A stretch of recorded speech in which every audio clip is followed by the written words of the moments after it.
பெண்மையை போற்றுவோம் இந்திய மாணவியர் இஸ்லாமிய அமைப்பு கோவையில் செய்தியாளர் சந்திப்பு.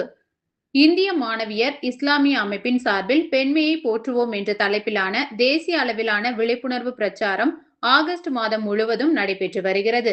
இது குறித்த செய்தியாளர் சந்திப்பு கோவையில் நடைபெற்றது. மாணவிகளின் கல்வி வளர்ச்சி, முன்னேற்றம் மற்றும் நல்லொழுக்கம் கொண்ட சமூகத்தை உருவாக்குவதை முதன்மை நோக்கமாக கொண்டு GIO இயங்கி வருகிறது.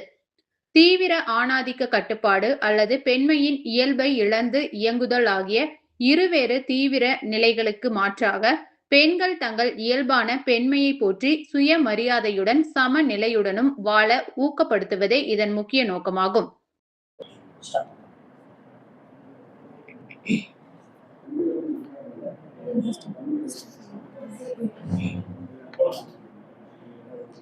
அளவற்ற அருளாளனும் நிகரற்ற அன்புடனுமாகிய எல்லாம் வல்ல இறைவனின் திருப்பெயரால் ஆரம்பம் செய்கின்றேன்.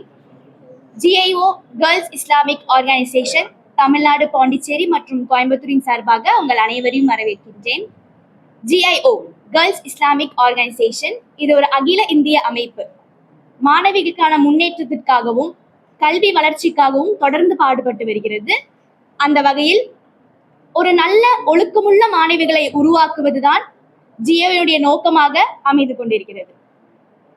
இன்று GIO கேர்ள்ஸ் இஸ்லாமிக் ஆர்கனைசேஷன் அகில இந்திய அளவில் எம்பரைசிங் ஃபெமினினிட்டி என்னும் தலைப்பில், பெண்மையை போற்றுவோம் என்னும் தலைப்பில் ஆகஸ்ட் மாதம் முழுவதும் கேம்பெயின் நடந்து கொண்டிருக்கின்றது.